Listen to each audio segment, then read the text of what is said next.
الحمدللہ رب العالمین الصلاة والسلام علی خاتم الانبیاء والمرسلین وعلی آلہ وصحبہ اجمعین اما بعد رب اشرح لی صدری ویسر لی امری واحلل عقدۃ من لسانی یفقہوا قولی۔ اس سے پہلے ہم وضو کی کیفیت پڑھ چکے ہیں، کیفیت وضو یا طریقہ وضو کیا ہونا چاہیے، کس طرح رسول پاک صلی اللہ علیہ وسلم نے وضو کرنے کی تعلیم دی۔ اب یہ بتائیے کہ لفظ وضو ہے یا وضو ہے، واو کو زبر پڑھیں گے یا پیش پڑھیں گے؟ اور اگر زبر پڑھے تو دونوں لفظ ہے وضو اور وضو، لیکن جب پیش پڑھیں گے وضو کہیں گے تو اس سے فعل وضو کرنا جو فعل ہے یہ مقصود جب کہنا ہو تو کہیں گے وضو، واو کو ضمہ اور پیش لگائیں گے۔ اور جب وضو کا پانی جو ہے اس کو کیا کہیں گے؟ وضو، واو کو زبر کے ساتھ پڑھیں گے تو وضو کرنے کا جو پانی ہے وہ مراد ہوگا، اور جب اس کو پیش پڑھیں گے تو اس سے مراد وضو کرنا، فعل وضو جو ہے وہ وضو ہے، واو کو پیش کے ساتھ پڑھا جائے گا، اور پانی کے لیے جو استعمال ہوگا وہ وضو، واو کو زبر پڑھیں گے تو پانی مراد ہوگا، فعل نہیں مراد ہوگا۔ سمجھ بات آئی؟ اور اسی طریقے سے وضو واجب ہے یا مستحب ہے؟ وضو جو ہے یہ واجب ہے، واجبات میں سے ہے یا مستحبات میں سے ہے؟ واجب بھی ہے مستحب بھی ہے، بعض حالات میں واجب ہے اور بعض حالات میں مستحب ہے۔ جیسے علی سبیل المثال نماز ہے، نماز کے لیے وضو واجب ہے، بغیر وضو کے نماز نہیں ہوگی، وضو کرنا۔ لیکن ذکر کے لیے ذکر کرنا ہے، یا اسی طریقے سے جو ہے آپ کو جو ہے تجدید وضو کرنا ہے، باوضو ہے پھر نماز پڑھنے کے لیے وضو کرنا، تجدید دوبارہ کرنا جو ہے، تو ذکر کے لیے اسی طرح جو ہے سونے کے لیے وضو، سونے جا رہے ہیں وضو کرنا کیا ہے؟ جب وضو ٹوٹ جائے وضو کر لینا، یہ کیا ہے؟ مستحب ہے۔ تو بعض حالات میں وضو کرنا واجب ہے اور بعض حالات میں مستحب ہے۔ تو کوئی پوچھے وضو کا حکم کیا ہے تو کہیں گے کہ بعض حالات میں واجب ہے اور بعض حالات میں وضو کرنا جو ہے یہ مستحب ہے۔ واجب کب ہے؟ جیسے فرض نماز ادا کرنی ہے، چاہے نفل ہو چاہے فرض نماز ہو، چاہے فرض نماز ہو یا نفل نماز ہو، تو اس کے لیے وضو کرنا کیا ہے؟ یہ واجب ہے۔ کوئی دلیل آپ لوگ دے سکتے ہیں کہ وضو کرنا نماز کے لیے واجب ہے؟ قرآن کی کوئی آیت یاد ہے آپ لوگوں کو؟ کوئی پوچھے بھائی وضو واجب ہے تو دلیل کیا ہے؟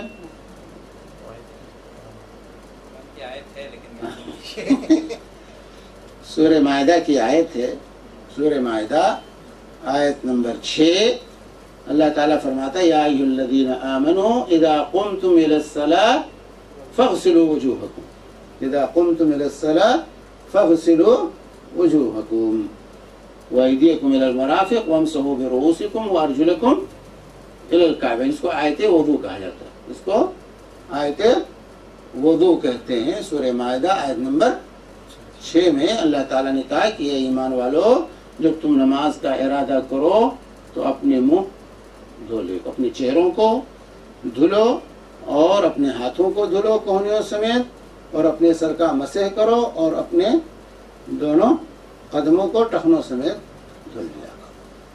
تو یہ دلیل ہے کہ وضو کرنا، جو وضو کے وجوب کی یہ دلیل ہے کہ نماز کے لیے وضو کرنا یہ واجب۔ سورہ مائدہ آیت نمبر 6۔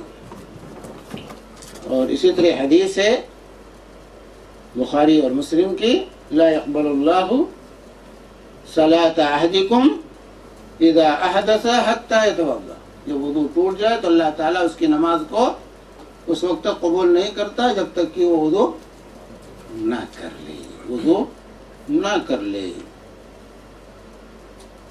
اور اسی طریقے سے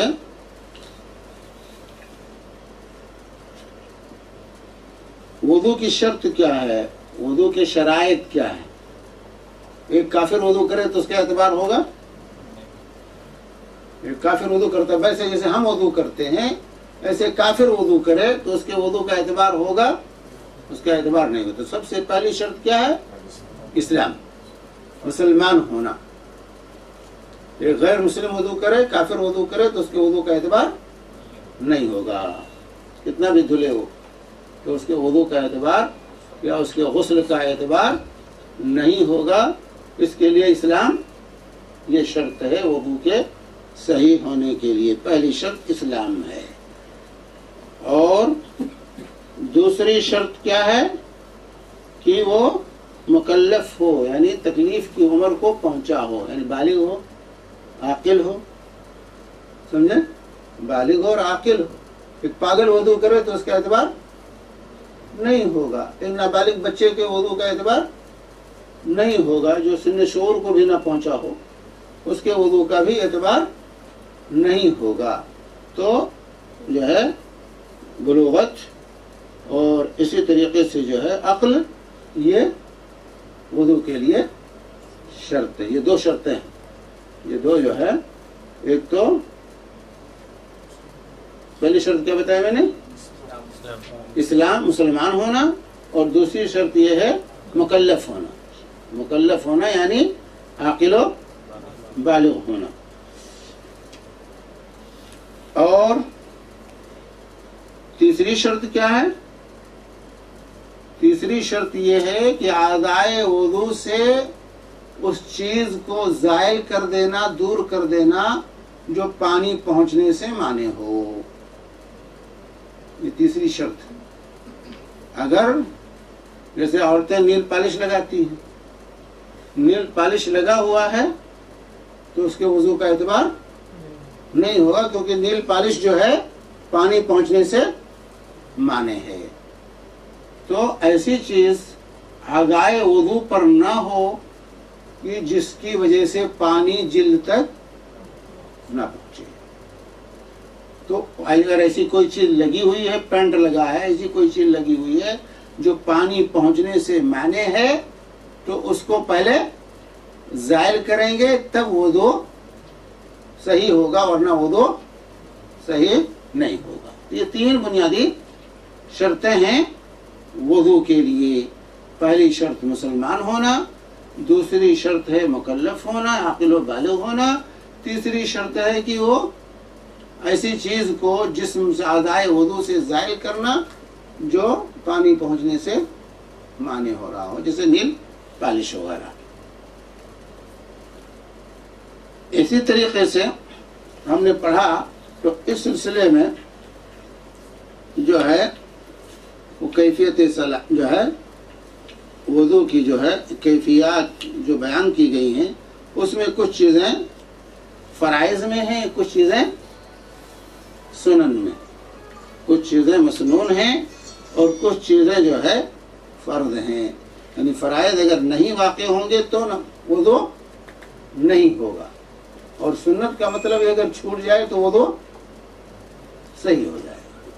سنت کا مطلب ہے کہ اگر چھوٹ جائے تو وضو صحیح، جان بوجھ کے چھوڑنا نہیں چاہیے، لیکن اگر چھوٹ جائے تو وضو صحیح ہو جائے۔ تو وضو سے پہلے مسواک کرنا، وضو سے پہلے مسواک کرنا یہ سنت ہے۔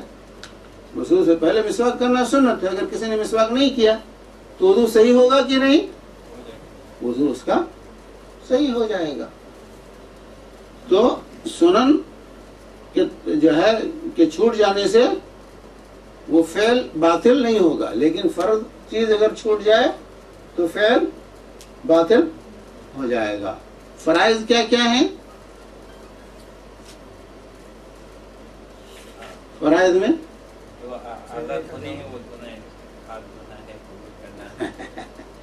یہ چار اعضاء کا جس میں قرآن میں جو ذکر ہے، چار اعضاء ہیں قرآن میں جو مذکور ہیں۔ فَاغْسِلُوا وُجُوهَكُمْ، اپنے چہروں کو دھلو، وَأَيْدِيَكُمْ إِلَى الْمَرَافِقِ، اپنے ہاتھوں کو جو ہے کونیوں سمیت دھلو، اور وَامْسَحُوا بِرُؤُوسِكُمْ، اپنے سروں کا مسح کرو، وَأَرْجُلَكُمْ إِلَى الْكَعْبَيْنِ، اور اپنے پیروں کو ٹخنوں سمیت دھلو۔ تو یہ چار چیزوں کا دھلنا، یہ چار چیزیں جو ہے یہ جو ہے کیا ہوگا، یہ فرائض میں ہیں، یہ چار چیزیں فرائض میں سے ہوں گے، ان کا دھلنا، ان میں سے کوئی چیز رہ جائے، مسح نہ کرے انسان سر کا، پیر نہ دھلے، ہاتھ نہ دھلے، یا اعضائے وضو میں سے کوئی تھوڑا سا حصہ بھی خشک رہ جائے تو وضو نہیں، کیونکہ فرض نہیں ہو، فرض اگر ساقط ہو گیا تو وضو ہی بیکار ہے، باطل ہے، وضو کا اعتبار نہیں ہوتی۔ یہ چار چیزیں تو قرآن میں اللہ تبارک و تعالیٰ نے ذکر کی، اور اسی طریقے سے نیت ہے، نیت، طہارت کی نیت سے اعضاء دھلیں گے تب وضو ہوگا، اگر نیت ہی نہیں ہے ویسے آپ دھل لیں چاروں اعضاء کو، مسح کر لیں، کچھ بھی کر لیں، لیکن اگر وضو کی نیت سے نہیں کیا ہے تو اعتبار ہوگا نہیں ہوگا۔ اذا قمتم الى الصلاۃ، کہا جب تم نماز کے ارادے سے اٹھو، نماز کا ارادہ کرو، تو نیت کو بعض علماء نے ارکان میں شمار کیا، بعض نے شرائط میں شمار کیا، بعض علماء نے اس کو رکن کہا ہے، یہ فرائض وضو میں سے ہے، اور بعض علماء نے اس کو شرائط میں ذکر کیا، شرط اول شمار کیا۔ تو نیت ضروری ہے، اگر نیت نہیں ہے تو وضو نہیں ہوگا، سمجھے؟ تو نیت وہ یہ چیز یہ ہوئی۔ اور اسی طرح اللہ تعالی نے قرآن میں چار جو اعضاء ہیں ان کو ترتیب کے ساتھ ذکر کیا، فَاغْسِلُوا وُجُوهَكُمْ وَأَيْدِيَكُمْ إِلَى الْمَرَافِقِ وَامْسَحُوا بِرُؤُوسِكُمْ وَأَرْجُلَكُمْ إِلَى الْكَعْبَيْنِ۔ تو اس ترتیب کے ساتھ ہونا چاہیے، سمجھا؟ چہرہ اور دونوں ہاتھ کہنیوں سمیت، اور اس کے بعد سر کا مسح، اور اس کے بعد پھر پیروں کو دھلنا، کیونکہ ترتیب سے اللہ تعالیٰ فَاغْسِلُوا وُجُوهَكُمْ وَأَيْدِيَكُمْ، تو ترتیب اسی ترتیب کے ساتھ ان اعضاء کو ہونا چاہیے، کیونکہ یہاں سر کا مسح ہے لیکن اس کو پیر دھلنے سے پہلے ذکر کیا، سر کو دھلنا نہیں ہے، تو چہرہ دھلنا ہے، ہاتھ دھلنا ہے، پیر دھلنا، تین اعضاء کو دھلنا ہے، اور سر کا کیا کرنا ہے، مسح کرنا ہے۔ لیکن اللہ تعالیٰ نے مسح کو پیر دھلنے سے پہلے ذکر کیا، تو اگر ترتیب مقصود نہ ہوتا تو چاہیے تھا کہ دھلنے والے اعضاء ایک ساتھ ذکر کیے جاتے اور مسح کرنے والے عضو کو بعد میں ذکر کیا جاتا، لیکن یہاں دونوں طرف دھلنے والے اعضاء ہیں اور بیچ میں مسح کے عضو کو، سر کو اللہ تعالیٰ نے ذکر کیا ہے، تو اس سے ظاہر ہوتا ہے کہ اس ترتیب کو ہمیں باقی رکھنا ہے، یہ چار اعضاء میں ترتیب کو ہمیں جو ہے وضو میں باقی رکھنا ہے۔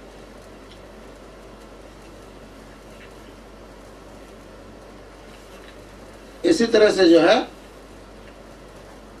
ایک عضو کے بعد دوسرا عضو موالات جسے کہا جاتا ہے، ایک عضو کے بعد دوسرے عضو کے دھلنے میں وقفہ لمبا نہیں ہونا چاہیے، ایک عضو کے بعد دوسرے عضو کو دھلنے میں کہ خشک ہو جائے پھر دوسرا عضو دھلے نہیں، بلکہ ایک کے بعد دوسرے عضو کو جو ہے ترتیب کے ساتھ اور دھلنا چاہیے قبل اس کے کہ پہلا عضو خشک ہو۔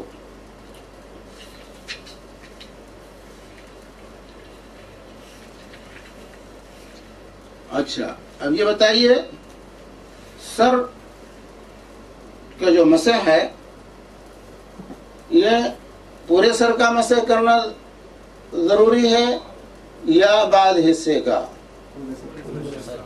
سر پورے سر کا مسح ضروری ہے، بعض حصے کے کرنے سے، کیونکہ اللہ تعالیٰ نے کہا وَامْسَحُوا بِرُؤُوسِكُمْ، اپنے سروں کا مسح کرو، اور رسول اللہ صلی اللہ علیہ وآلہ وسلم کا جو اس آیت پر عمل رہا ہے وہ ہمیشہ یہی رہا ہے کہ آپ نے پورے سر کا مسح کیا ہے، بعد کا نہیں کیا ہے۔ ایسا نہیں ہو کہ بعض حصے کا آپ نے مسح کیا ہو اور جو ہے پھر جو ہے وہ آپ نے جو ہے اس کو جو ہے اسی پر اکتفا کیا ہو، نہیں، آپ نے ہمیشہ پورے سر کا مسح کیا ہے، یا تو سر کا مسح کیا ہے یا سر کے اوپر عمامہ باندھے ہوئے ہیں تو عمامے کے اوپر آپ نے مسح کیا ہے، اس لیے پورے سر کا مسح ہونا چاہیے، پورے سر کا جو ہے یہ مسح ہونا چاہیے۔ اب وضو کن چیزوں سے ٹوٹے گا؟ نواقض وضو، وضو کن چیزوں سے ٹوٹتا ہے؟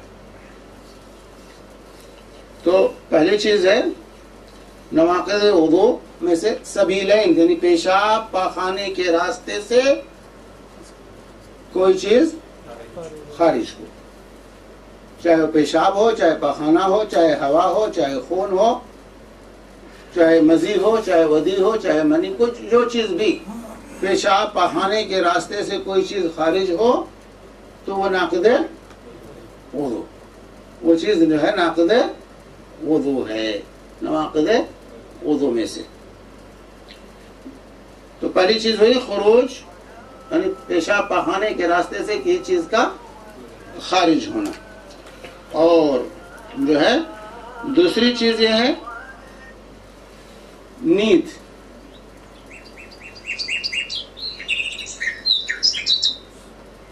السلام علیکم ورحمۃ اللہ وبرکاتہ۔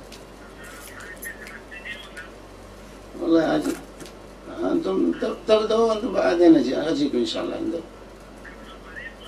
لا مختلف، فانا في الدرس ان شاء الله ساجيكم ان شاء الله، لكن انتم تعشوا انتم وبعدين ان شاء الله اجيكم ان شاء الله. ان شاء الله جزاكم الله خير، حياكم الله، بارك الله، السلام.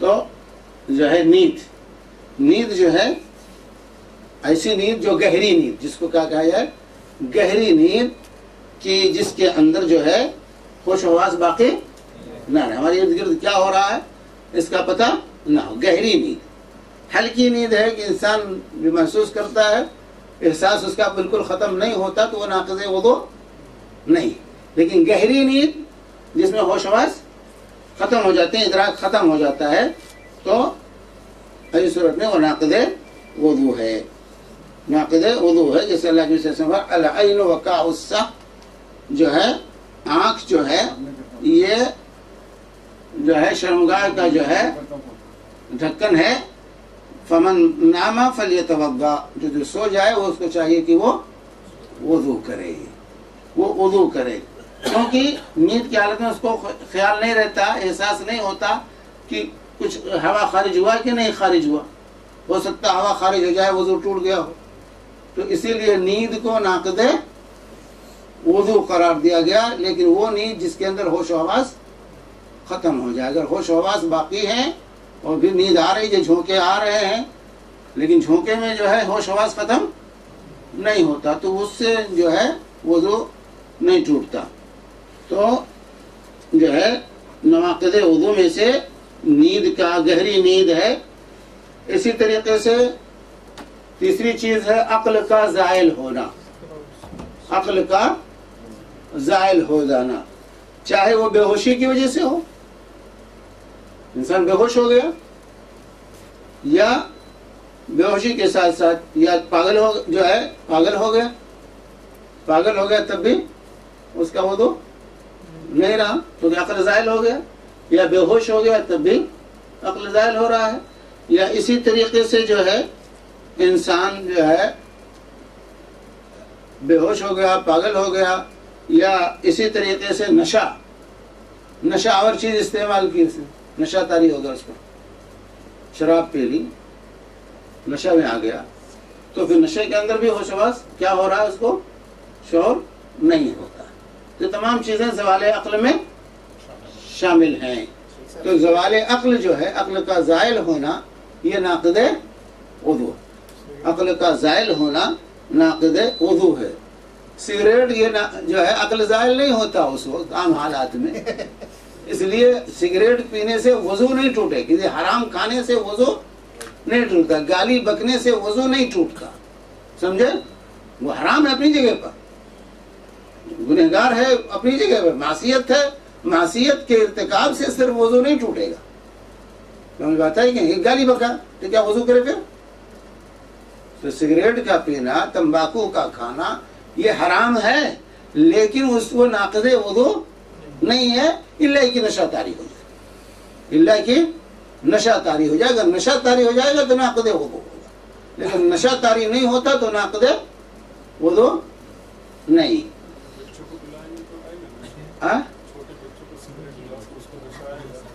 نشہ اگر طاری ہو گیا تو عقل زائل ہو گئی. تو یہ تین چیزیں ہو گئی نا, نیند. تو اس سلسلے میں جو ہے زوال جو ہے عقل کے پر جو ہے, یہ علماء کا اس پر اجماع, عقل زائل ہو جائے تو وضو ٹوٹ جاتا ہے. یہ اجماعی مسئلہ, تمام علماء امت کا اس پر اجماع اور اتفاق, یہ اجماعی مسئلہ ہے. کیونکہ جب نیند سے جو ہے وضو ٹوٹ جاتا ہے, جو حدیث سے ثابت ہے, تو اس سے علماء نے استدلال کا اجماع ہے کہ عقل کسی بھی طریقے سے اگر زائل ہو جائے, نشہ کے ذریعے یا جو ہے جنون کے ذریعے یا بے ہوشی کے ذریعے, تو وضو جو ہے ٹوٹ جائے گا اور ناقض وضو ہے. اسی طریقے سے جو ہے شرمگاہ کو چھونا بغیر پردے کے, ڈائریکٹ جو ہے بغیر پردے کے, بغیر کسی حائل کے بیچ میں ڈائریکٹ ہاتھ کو شرمگاہ سے ٹچ ہونا, ہتھیلی کا شرمگاہ سے ٹچ ہونا, چاہے قبل ہو چاہے دبر ہو, آگے یا پیچھے, شرمگاہ سے اگر ہاتھ ٹچ ہوتا ہے, انسان کا ہتھیلی ٹچ ہوتی ہے, تو یہ ناقض وضو ہے. یہ ناقض جو ہے وضو ہے, جو ہے چاہے قبل ہو چاہے دبر ہو, دونوں صورتوں میں, چاہے مرد ہوں چاہے عورتیں ہوں. کیونکہ رسول اللہ صلی اللہ علیہ وآلہ وسلم کی حدیث ہے, من مس ذکرہ فلا يصلی حتی یتوضا, من مس ذکرہ فلا يصلی حتی یتوضا. یہ مسند احمد, ابو داؤد, ترمذی, نسائی, ابن ماجہ کی حدیث ہے کہ من مس ذکرہ فلا يصلی حتی یتوضا, یہاں تک کہ وضو کرے, اس وقت نماز نہ پڑھے جب تک کہ وضو نہ کر لے. تو شرمگاہ کے چھونے سے وضو ٹوٹ جاتا ہے, لیکن یہ چھونا کب؟ جب کہ وہ ڈائریکٹ ہو, کپڑے کے اوپر سے ہے, حائل ہے بیچ میں, اگر ہاتھ پہنچ گیا تو اس سے وضو نہیں ٹوٹے گا, اس سے وضو جو ہے نہیں ٹوٹے گا اگر پردے کے اوپر سے ہے. لیکن اگر ڈائریکٹ ہاتھ لگتا ہے تو یہ ناقض وضو ہے. اسی طریقے سے جو ہے آپ کہہ سکتے ہیں کہ اس حدیث میں تو مرد کا ذکر ہے, عورتوں کا وضو کیوں ٹوٹ جاتا ہے؟ نہیں, مردوں کا بھی ٹوٹ جائے. دوسری حدیث ہے ایما رجل مس فرجہ فلیتوضا وایما امرأۃ مست فرجہا فلتتوضا, کہ جو مرد بھی اپنی شرمگاہ چھو لے وضو کرے, اور جو عورت بھی اپنی شرمگاہ چھو لے وہ وضو کرے.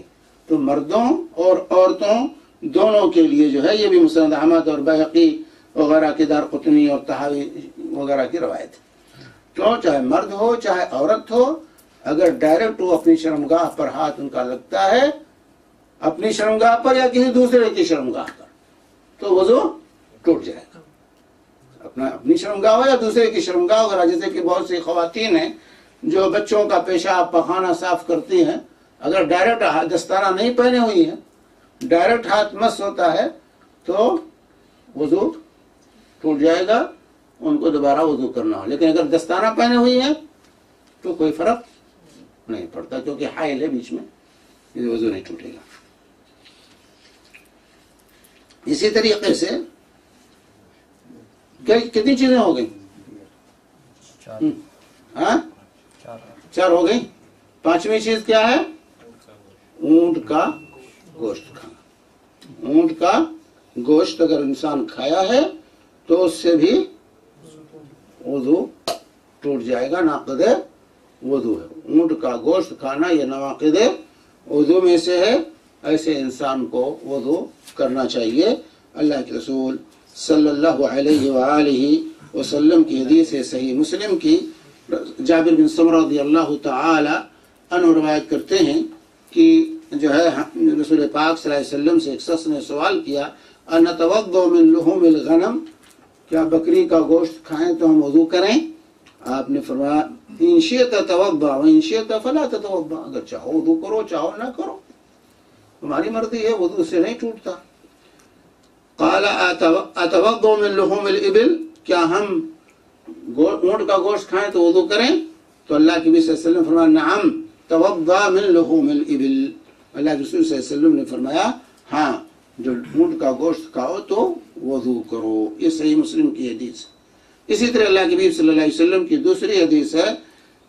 رسول پاک صلی اللہ علیہ وسلم سے سوال کیا گیا تو آپ نے فرمایا توضؤ منہا، اونٹ کے گوشت کھانے کے سلسلے میں پوچھا گیا تو آپ نے فرمایا توضؤ منہا، یعنی اس سے تم وضو کرو، اس سے وضو کرو. یہ ابن ماجہ، ابن خزیمہ اور بہقی وغیرہ کی یہ روایت ہے.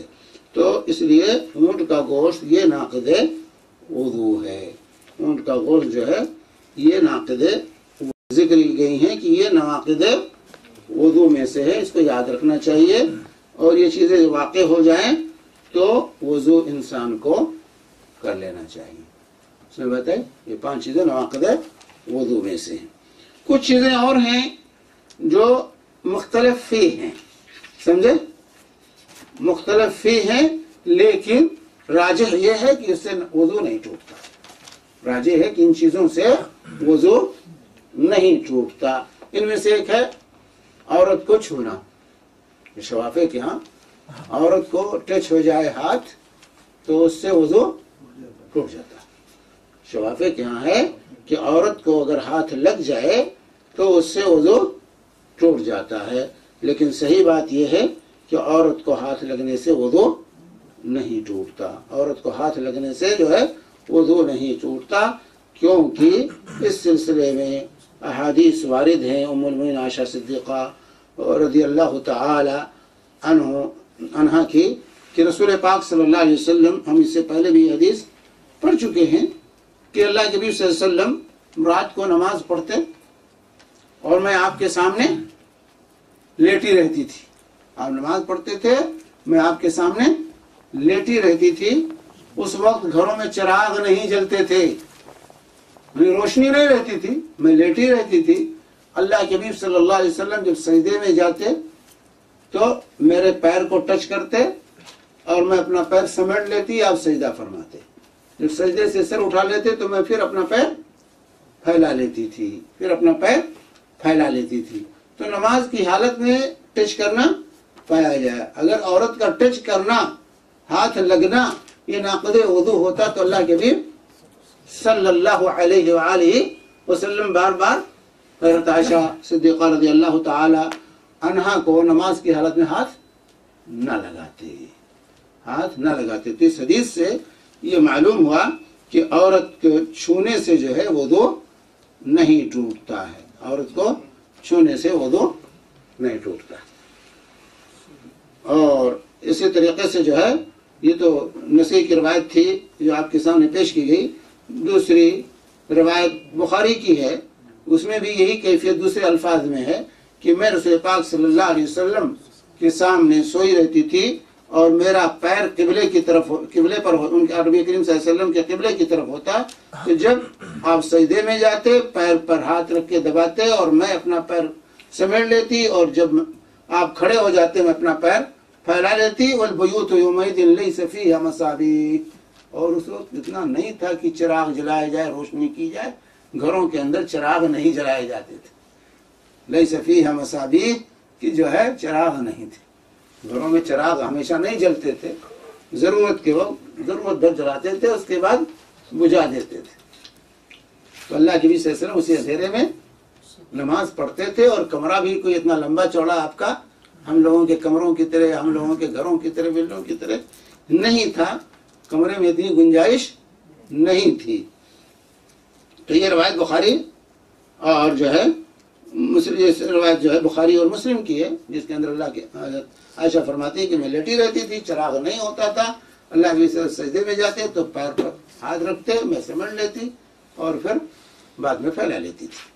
تو اس سے معلوم ہے کہ عورت کے چھونے سے وضو نہیں ٹوٹتا۔ اسی لیے اس سے بڑھ کر حضرت عائشہ صدیقہ فرماتی ہیں ان النبی صلی اللہ علیہ وسلم کان یقبل بعد ازواجہ ثم یصلی ولا یتوضا، اللہ کے نبی صلی اللہ علیہ وسلم بعض ازواج مطہرات کو بوسہ لیتے اور نماز پڑھتے، وضو نہیں کرتے۔ تو اگر عورت کے چھونے سے وضو ٹوٹ جاتا تو بوسہ لینے سے تو بدرجہ والا وضو ٹوٹ جائے گا۔ اور بیوی کو بوسہ، اب کوئی کہے بیوی کو بوسہ دے اور اس کو شہوت نہ ہو، تو جو ہے کہتے ہیں کان یقبل بعد ازواجہ ثم یصلی ولا یتوضا۔ اللہ کے نبی صلی اللہ علیہ وسلم، ابو داؤد نسائی وغیرہ کی روایت ہے کہ اللہ کے نبی صلی اللہ علیہ وسلم، صحیح مسلم کی جو ہے، ابو داؤد نسائی کی روایت ہے کہ اللہ کے نبی صلی اللہ علیہ وسلم ازواج مطہرات کو بوسہ لیتے اور پھر اسی حالت میں نماز کو جاتے اور جو ہے وضو کی تجدید نہیں کیا کرتے تھے۔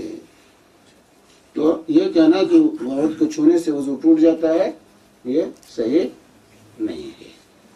اسی طریقے سے ہنسنے سے، بعض لوگوں نے کہا کہ ہنسنے سے وضو ٹوٹ جاتا ہے، بعض لوگوں نے کہا کہ ہنسنے سے جو ہے وضو ٹوٹ جاتا ہے، اور اس سلسلے میں ایک روایت بھی پیش کرتے ہیں کہ جو ہے من ضحک فی صلاۃ قہقہۃ فلیعید الوضوء والصلاۃ، کہ جو شخص نماز میں قہقہا لگا کر ہنسے تو وہ نماز بھی دہرائے اور وضو بھی دہرائے، نماز دہرائے اور وضو بھی دہرائے۔ لیکن یہ روایت جو ہے صحیح نہیں، یہ روایت جو ہے صحیح نہیں ہے۔ صحیح بات یہ ہے کہ قہقہا لگانے سے نماز تو ٹوٹ جاتی ہے لیکن وضو نہیں ٹوٹتا، نماز ٹوٹ جائے گی لیکن وضو نہیں ٹوٹے گا۔ تو جو ہے نواقض وضو میں سے ہنسنا نہیں ہے، یہ نواقض صلاۃ میں سے، نماز میں کوئی قہقہا لگا کے ہنستا ہے، جو ہے آواز آ گئی ہنسنے کی، تو وہ جو ہے نماز اس کی باطل ہوگی اور اسے نماز دوبارہ دہرانی پڑے گی، لیکن وضو اس کا نہیں ٹوٹے گا۔ اسی طریقے سے نماز کی حالت میں، وضو کی حالت میں نکسیر پھوٹ جائے، نکسیر پھوٹے، خون ناک سے خون آنے لگتا ہے، یا قے آ جائے، قے ہو جائے، تو کیا ناقض وضو ہے؟ بعض لوگوں نے کہا کہ ناقض وضو ہے، بعض لوگوں نے کہا یہ ناقض وضو ہے، لیکن صحیح بات یہ ہے کہ یہ ناقض وضو نہیں ہے، کیونکہ جس سے استدلال کیا جائے جس روایت سے، وہ روایت ضعیف ہے، وہ روایت جو ہے ضعیف ہے، اس لیے اس سے استدلال کرنا صحیح نہیں ہے۔ اور اسی طریقے سے آپ جو ہے ابھی دیکھیں گے کہ صحابہ تیر لگتی تھی، خون بہتا رہتا تھا اور نماز پڑھتے رہتے تھے، تو خون کا نکلنا جسم سے یہ ناقض وضو نہیں، اگر ناقض وضو ہوتا تو صحابہ اس حالت میں نماز نہ پڑھتے۔ تو جو ہے نکسیر پھوٹنے سے یا قے آنے سے یہ ناقض وضو میں سے نہیں ہے۔ اسی طرح کسی کو غصہ آ جائے تو کیا غصہ آنے سے وضو ٹوٹ جاتا ہے؟ غصہ آنے پہ وضو کرنے کا سنا ہے، ہاں لیکن کیا وضو ٹوٹ جاتا ہے؟ غصہ ٹھنڈا کرنے کے لیے وضو کرنا ہے، غصے کو ٹھنڈا کرنے کے لیے وضو کرنا چاہیے، لیکن وہ ناقض وضو نہیں، وہ ناقض وضو نہیں ہے۔ اسی طرح جیسے میں نے کہا کہ گالی گلوچ بکنا، بری بات زبان سے نکالنا، سمجھے، تو یہ ناقض وضو نہیں ہے، تو یہ ناقض وضو نہیں ہے۔ تو یہ چیزیں تھیں جو بعض لوگ کہتے ہیں نواقض وضو میں سے، لیکن ہے نہیں، کیونکہ ان کا ثبوت صحیح دلائل سے نہیں ہے۔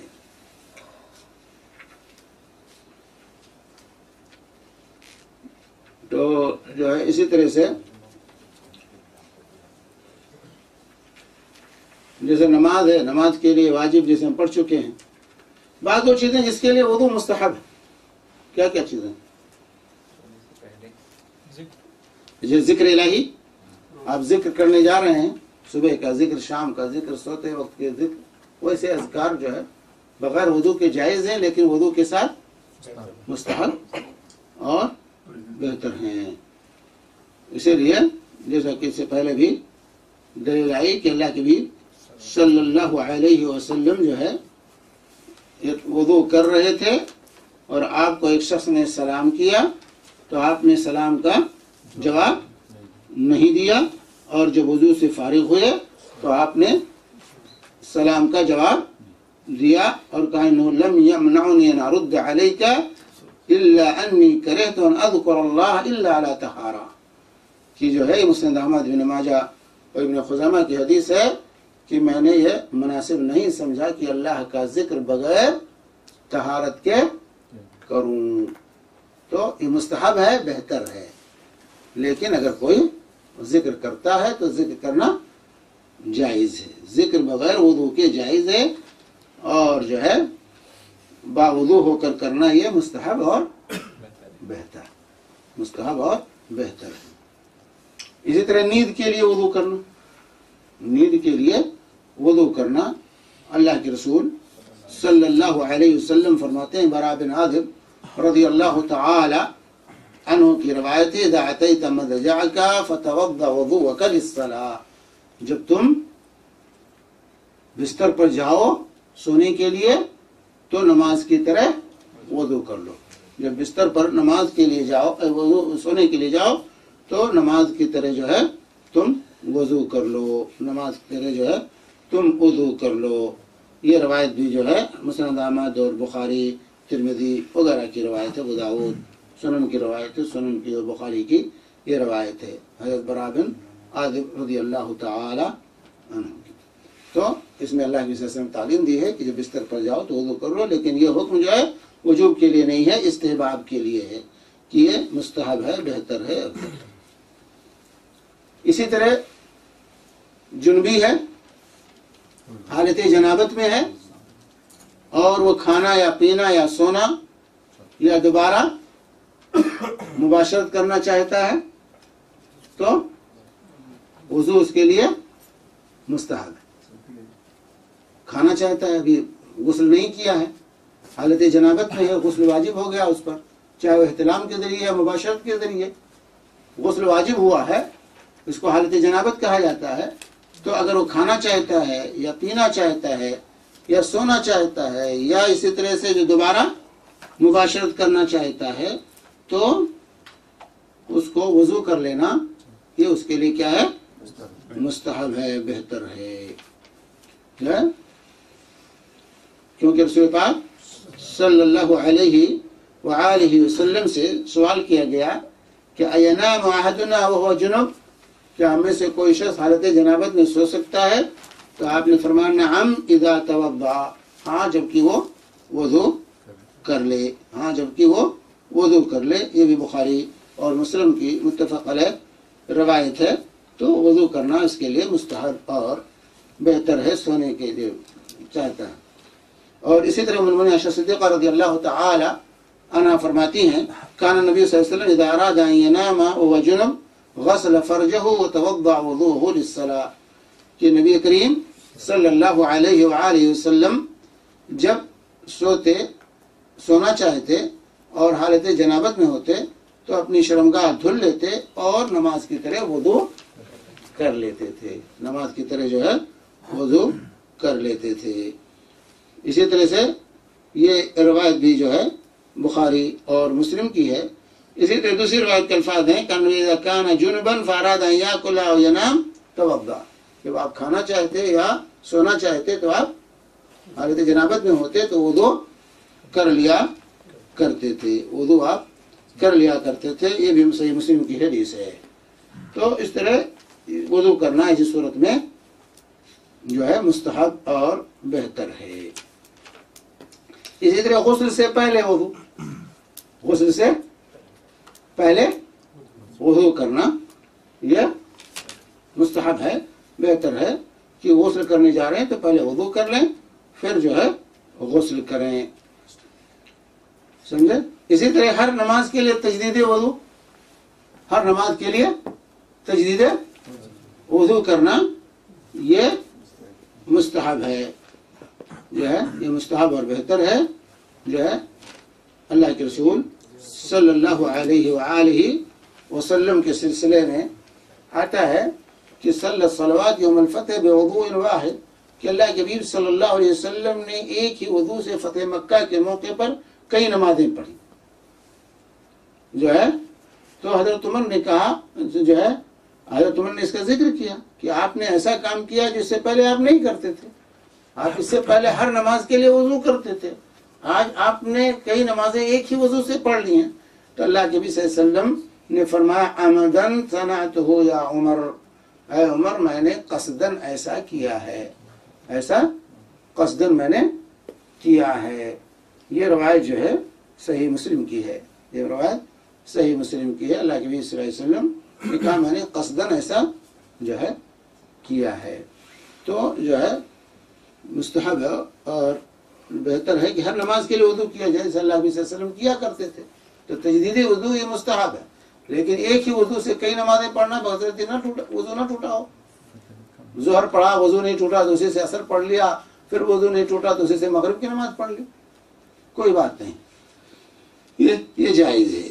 اسی طرح جب بھی وضو ٹوٹے تو وضو کرنا، جب بھی وضو ٹوٹ جائے چاہے نماز پڑھنی ہو یا نماز نہ پڑھنی ہو، جب بھی وضو ٹوٹ جائے یعنی ہمیشہ باوضو رہنا، ہمیشہ باوضو رہنا یہ مستحب اور بہتر ہے۔ تو جب بھی وضو ٹوٹے وضو کر لینا یہ مستحب اور بہتر ہے۔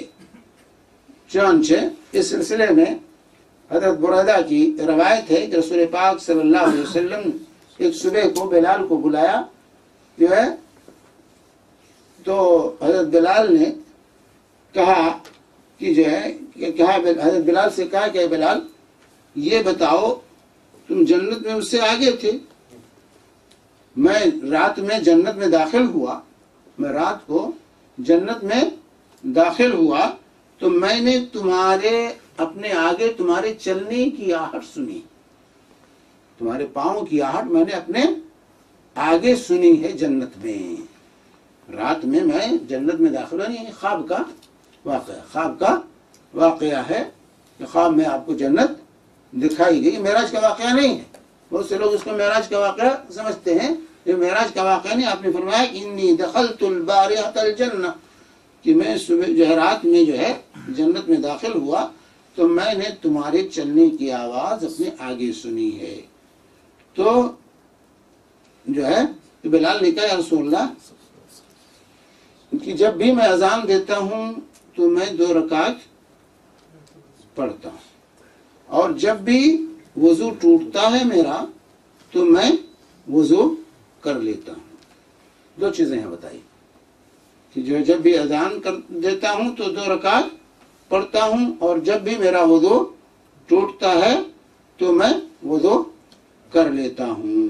تو اللہ کے صلی اللہ علیہ وسلم لہذا اسی وجہ سے جو ہے یہ مقام تم کو ملا۔ یہ روایت جو ہے مسند احمد اور ترمذی وغیرہ کی روایت ہے، یہ مسند احمد اور ترمذی کی جو ہے یہ حدیث ہے، جس کے اندر تو جب بھی وضو ٹوٹے تو وضو کر لینا یہ مستحب اور بہتر اور افضل ہے۔ اور حضرت بلال ہی کی دوسری روایت بھی ہے جس کے اندر ہے کہ جب بھی رات ہو یا دن ہو، جب بھی میں وضو کرتا ہوں تو جو اللہ تعالیٰ نے میرے لیے میسر کیا 3 رکعتیں پڑھ لیتا ہوں۔ اسی طریقے سے اگر میت کو اٹھایا ہے تو میت کو کندھا دیا ہے تو ایسی صورت میں وضو کر لینا کیا ہے؟ مستحب ہے۔ من غسل میتا فلیغتسل ومن حملہ فلیتوضا۔ من غسل میتا فلیغتسل، جو میت کو غسل دے وہ غسل کرے، اور جو میت کو کندھا دے وہ وضو کرے، جو میت کو اٹھائے کندھا دے تو وہ وضو کرے۔ یہ روایت جو ہے ترمذی اور ابو داؤد ابن ماجہ وغیرہ کی ہے۔ تو یہ استحباب ہے، مستحب ہے، کہ اگر آپ میت کو کندھا دیے ہیں تو وضو کر لیں، اور اگر اس کو غسل دیے ہیں تو غسل کر لیں۔ اسی طریقے سے اگر قے آ جائے انسان کو، قے آ جائے انسان کو، تو قے کے بعد بھی وضو کر لینا مستحب ہے۔ قے کے بعد جو ہے وضو کر لینا یہ مستحب ہے۔ چنانچہ اس سلسلے میں ابو الدرداء رضی اللہ تعالی عنہ کی حدیث ہے کہ رسول اللہ صلی اللہ علیہ وسلم کو قے ہوئی تو آپ نے وضو کیا، قے ہوئی تو اللہ کے رسول صلی اللہ علیہ وسلم نے قے کے بعد وضو کیا۔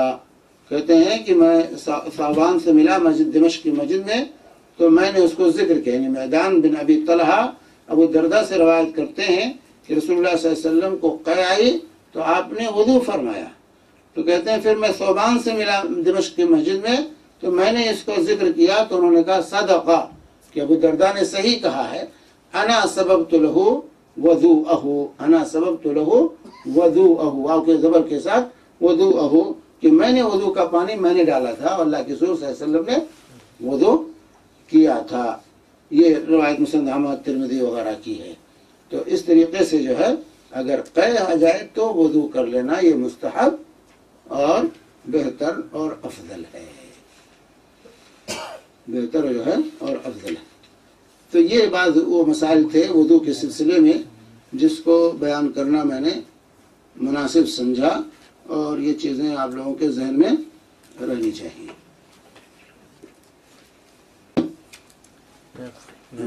خے یا نکسیر آنے سے وضو ٹوٹنے جانے والی روایت کے بارے میں ادھر مروم بلغ مروم ضعیف بتایا نا، لیکن اللہ کے رسول نے وضو کیے، ضعیف روایت کہہ رہا ہوں نا، روایت ضعیف ہے جس میں وضو کرنے کا کہ اس سے وضو ٹوٹ جائے، وضو نہیں ٹوٹتا، لیکن اگر قے آ جائے تو وضو کرنا یہ مستحب ہے۔ قرآن پڑھنے سے پہلے وضو کر لینا، ہاں؟ قرآن پڑھنے سے قرآن وہی ذکر میں وہ بھی شامل ہے، باوضو ہونا چاہیے، لیکن اگر مصحف کا چھونا، کن کن چیزوں کے لیے وضو واجب ہے، اس سے پہلے بھی بات آ چکی ہے، تو جو ہے جیسے نماز ہے یا مصحف کو چھونا ہے یا خانہ کعبہ کا طواف ہے، طواف بھی بغیر وضو کے نہیں کر سکتے، طواف صلاۃ، طواف یہ نماز ہے، تو نماز کے لیے جس طرح وضو شرط ہے طواف کے لیے بھی وضو شرط ہے۔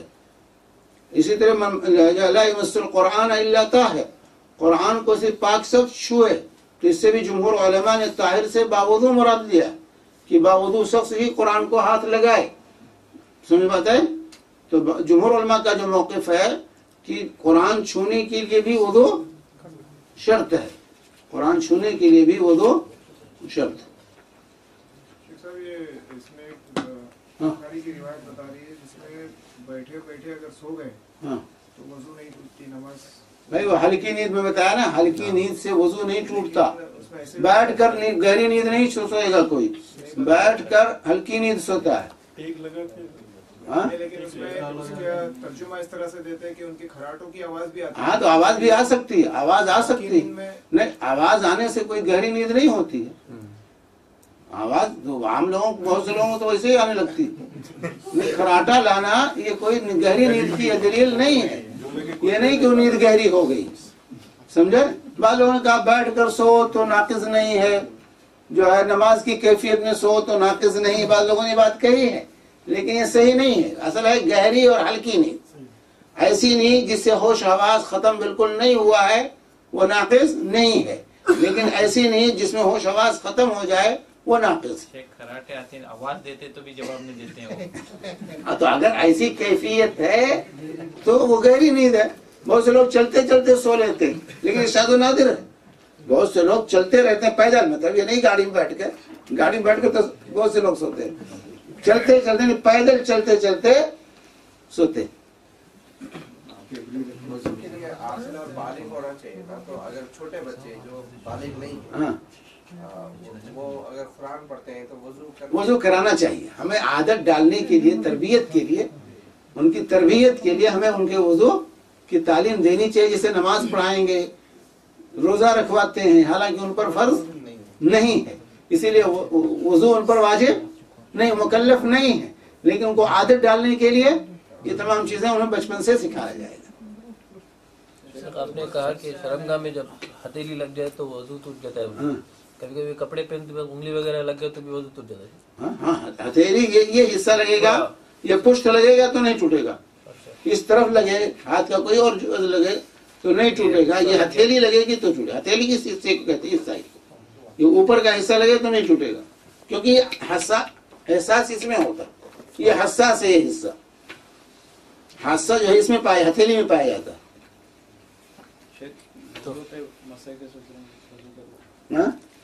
آئے گا مزے، آ رہا ہے مسئلے کی بات آئے گی۔ مسئلے کی اس میں وہ چیز آپ نے کہا کہ اللہ کے رسول سب سر کا مسا کرتے تھے تو یہ رہتا تھا، لیکن ٹوپی کے اوپر سے بھی کر سکتے ہیں؟ ماما ٹوپی